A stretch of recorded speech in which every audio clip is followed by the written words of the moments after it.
Hey everybody, welcome to Your Self-Love Coach. And in this video, I have a very special guest, Sammy. And so Sammy is joining us today to talk about overcoming self-doubt and self-comparison. So I'm going to ask her three very good questions which are going to help you, and they are questions that you have requested.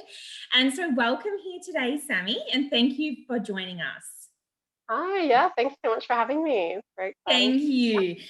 And I will be sharing your Instagram and everything with everybody so that they are able to have a look and check out your stuff as well. Okay, great. Thank you. And so to dive into our first question today, which is how can we handle self comparison when we're always looking at others? And why does this happen? And that can also obviously happen in our romantic relationships as well and dating. So feel free to cover that because I know that was some of the viewers' questions as well.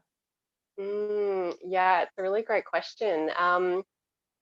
So I think sort of three things come to mind for me with that. And the first one is I think I can't remember the name of the psychologist, but there's been some studies done where it just shows that our brain naturally tends to compare upwards.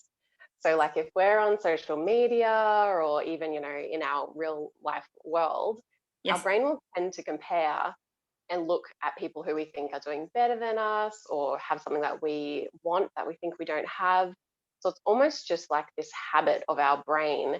And the thing is that when we do that, particularly on social media, it actually has a really big effect on our self esteem. So I Yes. guess that's why it's such a big problem for everyone because it's this natural, our brain wants to compare upwards, then we feel really crappy, and then we're just kind of like stuck in that lower state. And the Yeah. funny thing is that if we compare downwards, we actually don't get the same kind of boost in happiness. Like it's not an equal up and down kind of thing. Yes.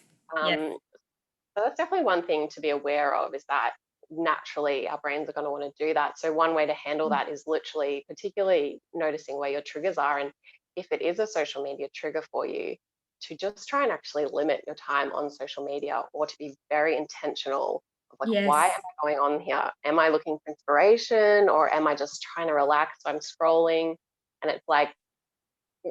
what is your intention? Because if it is to relax and you find yourself getting triggered and comparing all the time, it's probably best to just put the phone down and actually go and do something that does actually make you feel better. Yes.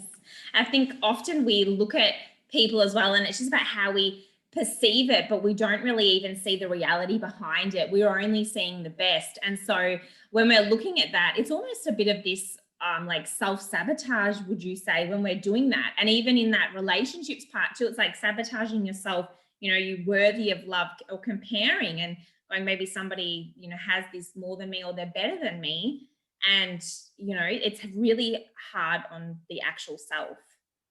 Yeah, absolutely. And that's the second thing is that I think we so often see like, the highlight reel of everyone's life. And we do tend to kind of forget that like everyone has struggles and it's like you just don't know what people are going through or what they've had to go through to maybe, get where they are. Or even if you see someone who looks like they have a great relationship, you don't necessarily know that, you know, behind closed doors what they've gone through together, how much they True. might, struggle with their own self doubt on a day to day basis. Like that is Yeah. such a true thing. We Yeah. just don't see the No, full we don't picture. see it. Yeah. Thank you. So one of the next questions that I had from a viewer as well is that, do we develop core beliefs as children about self-doubt? Or do our parents play like a really big role in feeding into this insecurity and this doubt? Yeah, I mean, I feel like as soon as you start going on the personal development journey, you really learn that, like those formative years of like, age 1 to 6, we really do take on a lot of messages and conditioning around us. So I think for sure they can play a big role. And I think the thing is that sometimes it might have been intentional that, maybe they told us we weren't very smart or we couldn't do something or, we weren't pretty or something like that. And obviously that's going to have an effect.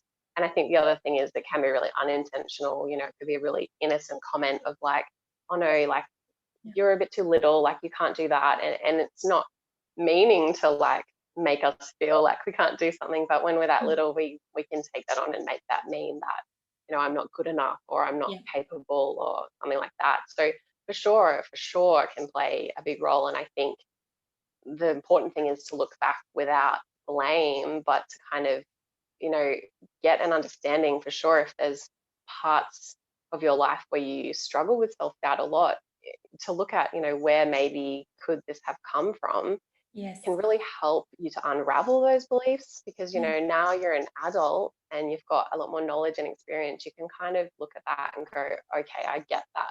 That's what I Yes. made something mean when I was little, but now, is that really helpful? Is that Yeah. serving me? And can I actually, have that position of power now and choose something different? So Yeah. yeah, definitely Nice. something interesting to look into. Sure. Very, very.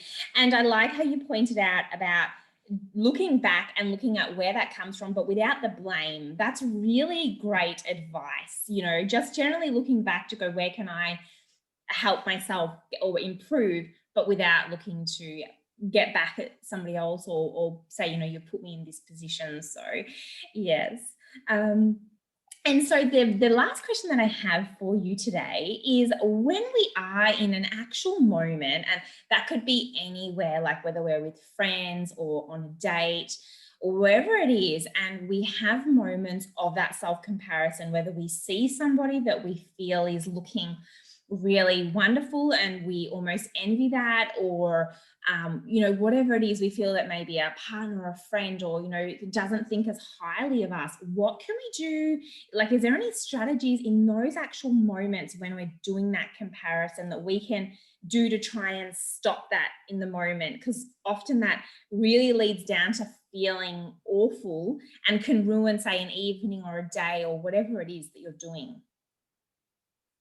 Yeah, totally. I mean, I definitely think that remembering that point that, when you are seeing something and it does trigger you into that comparison, that, you are only seeing such a tiny little bit of someone's life or something Yeah. going on for them. So kind of to bring it back down, that, we're all kind of having this very human experience. And even though, Yes. you might perceive that someone's doing a lot better than you or something like that, yeah, just bringing in that aspect of like, okay, this is one little bit I'm seeing of them.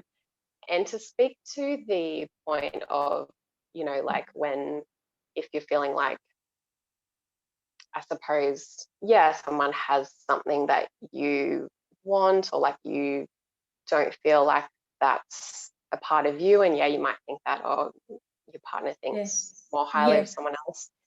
I think it can Yes. be really interesting to look at, like, what is it actually that's triggering you, that you are sort of feeling like you are, I want to kind of say jealous of, I suppose. So it's like, okay, maybe it's, I don't know if it's a personality trait, or if it's like, oh, yeah, they look really beautiful.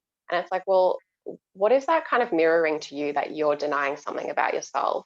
Yes. What is Yes. it that you actually really want to feel within yourself? And then start to kind of look at, well, how can I actually realize that this is actually a part of me that I'm just Two. kind of denying? And how can I cultivate more of that within myself? Because I think once you Yeah. start to recognize that and you start to cultivate those feelings and realize, the things that you're kind of wanting are actually in you, you might just not sort of be taking the time to notice them or cultivate them for yourself. That kind of comparison Yes. will simmer down, Yep. and it won't be so much of a trigger. I really love that, actually, like waking up the part of yourself where you really do have that beauty, or you have whatever it is that you're perceiving somebody else to have, and waking that up and getting into feeling that, and what is it that makes you feel that most. So that is a beautiful insight. I haven't actually heard that before. So I think for myself that's helpful. I'm sure for the viewers that's really helpful. So your answers to these questions today have been awesome, and I thank you very much for your time. And it would be great to have you on again as well. So thank you so much, Sammy. Well, thank you so much for having me.